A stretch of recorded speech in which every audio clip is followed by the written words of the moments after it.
Commodities have been full of surprises this year. Oil prices are down about 13% year to date. Yet, a quick look at the space overall, when you include commodities like gold, copper, natural gas, and others, you'll see the sector is up by roughly the same amount. My next guest says that's because there's a lot going on beneath the surface. Says we head into 2026. What does that mean for the outlook for prices and portfolio construction? Joining me now, Hussein Allidina, head of commodities at TD Asset Management. It is lovely to have you here. Thanks for having me. Let's start with the chart because that is going to illustrate, and that's the reason I talked about what I did when I started this conversation. Let's bring it up, and you tell me what we're looking at here. Yeah, so this is a time series of the Bloomberg Commodity Index. That's the benchmark of the strategy that we manage, and it includes over 20 commodities. 1/3 of the basket is energy, so your crude, natural gas, gasoline, diesel, etc.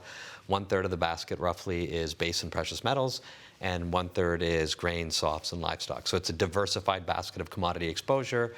Generally, that's the benchmark that folks are looking at when they're thinking about portfolio construction and introducing commodities into their asset mix. When you read academic research, which is a ton of fun, 9 times out of 10, yes, yeah. 9 times out of 10, they're referring to this benchmark when they're talking about why one should have a commodity allocation in a diversified, balanced portfolio. Yeah, well, up and to the right is always a good thing, which it was. Right? Well, look, I think this is interesting because when I speak with clients, they're like, well, oil's off 15% year to date, yes. Which is, to be clear, that's the spot price of oil, right? Which is very different than if you were long oil and rolling futures. That return this year is only down 6% because the curve is in backwardation. But the key here is that commodities are not homogeneous. They all have different supply-demand balances. What I think is homogeneous, though, for the commodity space is that capital has not been attracted into this space for the better part of 10 to 12 years. So we're starting to see the supply side across commodities tighten. There are exceptions. Today, oil, I think, is oversupplied. But generally speaking, we've starved the space of capital, and as a result, inventories are tightening because we continue to consume this stuff. Can we show, I want to spend the first part talking about commodities within the portfolio. Second part, we'll talk about individual commodities. Tell me more about the starving of capital into the commodity space, and maybe how does that compare to previous periods and what you see? Yeah, so commodities, so we have a ton of recency bias. Commodities, I guess pre-2020 spent 10 years in this, what I call exploitation phase. We were exploiting the investment that we made in the super cycle, which started in the early 2000s. The increase in price that we saw in the early 2000s brought about a tremendous amount of capital. We've joked about this before. It's not Amazon Prime. It takes time before that capital that you've put into the ground lends to an increase in oil production, copper production. Long time. 5-10 years. So for the last 10-15 years, we've been exploiting it because we made all that investment, and capital has not gone into the commodity space, which is the right thing because prices were weak and balances were oversupplied. Today, if we look at where capital is going, it's going into Mag 7, AI, data centers, hyperscalers. Those functions are very, very commodity intensive. You need a lot of power to drive the language models. You need a lot of copper to move that power. Yep. And unlike prior cycles, we talked about the cycle which started in the 70s, capital prior to that was going into the Nifty 50, the Kodak Polaroid. In the cycle that started in the 2000s, the period before that saw capital go into the internet stocks, right? Pets.com, Mozilla, Netscape, etc. Those were not very commodity intensive places, right? Today, capital is going into a space that's very commodity intensive, right? And that space is taking capital away, if capital is fixed, away from commodities. Commodities have started to work, right? Commodity returns have averaged north of 10% annualized since 2020, but that's still not as meaningful as the returns folks are generating in the AI space. Right. And my concern is that where I'm spending money today is actually very, very commodity intensive, and I'm not spending sufficient capital to grow my commodity supply base. Yeah, and I think that's the interesting, I guess, conundrum when you're saying, or not conundrum, opportunity from your perspective, is that we're saying that AI needs lots of commodities, yet the commodity space has been starved of capital because AI has been sucking up all the capital. And so it's like this almost this double reinforcing piece that you see where things could go. Yeah, so I think commodity prices and commodity returns would would be positive and above average over the course of the next decade, irrespective of the AI, just because we've starved it of capital, and GDP continues to grow. So our consumption globally of commodities is growing. Now I have this additional fill-up where I'm actually creating a new source of demand, and it's meaningful, right? So I think the setup is actually quite interesting, and I don't think portfolios, Kim, are constructed to benefit from kind of this new reality. And you were saying that just before we get to the individuals, but that's not just specific, I'll say, of gold, because we were talking about that, and also just general commodities. What do you see in portfolios versus what do you think should be true for portfolios? Yeah, so if I look at the 20 years into COVID, I would argue that that period of depressed inflation, very low rates, was the anomaly. If I look at 100 years of data, that 20 years into COVID, or really the 15 years post the financial crisis and the QE and financial repression, led to very weak rates, very low inflation. And the optimal portfolio for that environment is a portfolio of fixed income and equities, right? You don't really need diversification because when inflation is low, fixed income and equities have a negative correlation, so you get your diversification there. You're not looking for inflation protection because there was no inflation.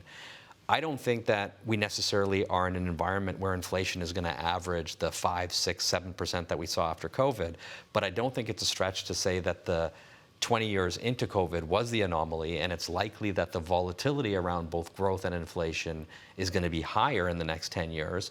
And that portfolio, if you're designing that portfolio, it includes infrastructure, it includes real estate, it includes commodities, because you have to hedge those other risks that we didn't really face in that sort of pre-COVID period. Let's start with oil. I know we said it's down while the rest of the complex is up, but why is it down? The balance is in surplus. We throughout the year were probably more less sort of bearish than consensus. Right. Last year got some weak data out of China, and the market rid off the idea of like demand growth. Demand is growing. The world is going to see probably 900 to 1 million barrels a day of demand growth this year. But you have non-OPEC production increasing on the heels of the high prices that we saw in 2011, 2012, and to a lesser extent, some of the price appreciation we saw in 2022. So longer lead time projects in Brazil, Guyana, and Canada are coming to fruition. But at the same time, we do have Permian production and shale production starting to flatten and decline. OPEC is adding barrels back to the market.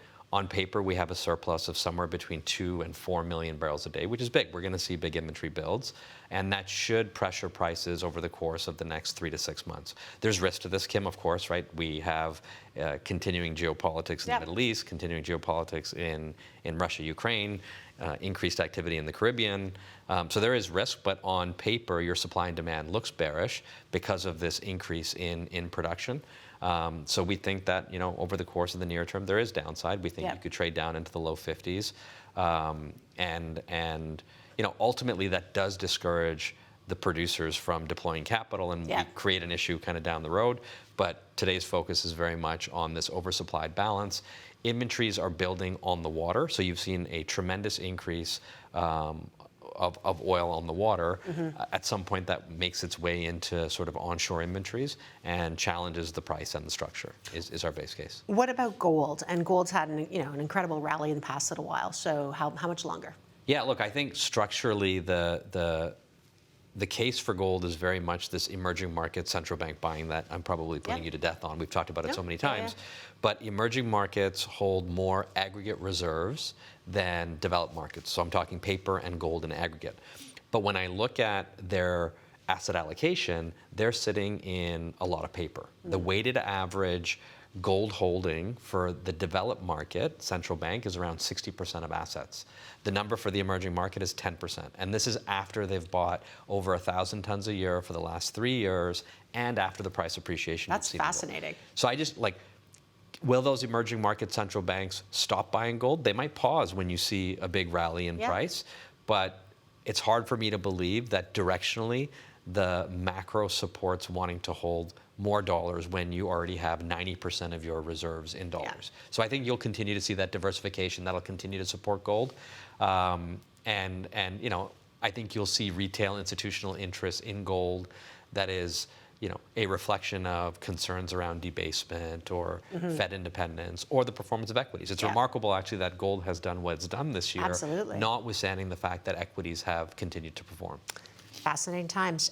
We've only got about 3 minutes. I'm trying to get this in, but critical minerals. Now I know some of these are rare earths, critical minerals. This is not something that you trade and hold and those types of things. But what's been interesting, as you mentioned, is what's now been declared a critical mineral. Yeah. So the U.S. Last week or the week before came out with like an updated list on what's critical. Copper, nickel, alloy are there, and I think this really just underscores the importance of commodities in making the world work.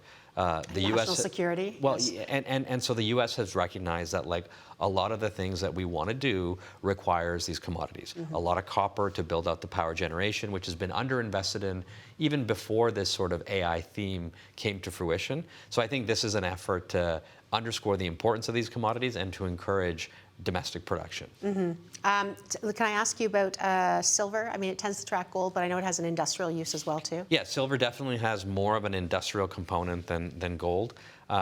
We have invested throughout the year in silver from both the long and short side. We don't share the same sentiment to silver that we do to gold because we don't think that central banks are going to start buying silver. It's far more, it's larger to store. So it doesn't have that benefit, but it does trade and will continue to trade probably with gold, just a more volatile version. And what about, I didn't know if we were in time, but we will. What about the grains and the soft commodities? What's your outlook for that? Yeah, so the grains broadly, so grains and softs different. Grains have found quite a bit of price appreciation over the course of the last several weeks on anticipation of improved trade relations between China and the U.S. I think President Trump has probably tweeted specifically about soybeans more than a handful of times. When we look at the fundamental balances, China has been buying a lot of beans from Brazil, from Argentina over the course of the year. They may buy some more beans from the U.S., I think, to appease President Trump, but they're not taking 20 million tons, we don't think, this year. If we look at crush margins in China, if we look at the size of the hog herd in China, it's all contracting, and they're sitting on a pretty good quantity of beans. So we think that rally in grains is probably one to be sold. When we look at conditions in South America, Brazil, Argentina, estimates on their crops continue to get larger. I think there's been, again, a little bit of a relief rally on the heels of what might be more volume going from the U.S. to China, but the data doesn't support it. I've only got literally 10 seconds. Sure. This is unfair, but weather. Weather is so much more volatile than it used to be. How does that play into how you see things? It plays a meaningful role in natural gas in particular. So, we like today owning European gas because we think it's not pricing any weather risk. The start of the winter has been relatively mild, which is tempering things. We have a lot of winter ahead of us. Weather plays a role into our fundamental analysis. We assume normal weather. We will play on either side of that to see what happens, but ultimately, weather does play a role.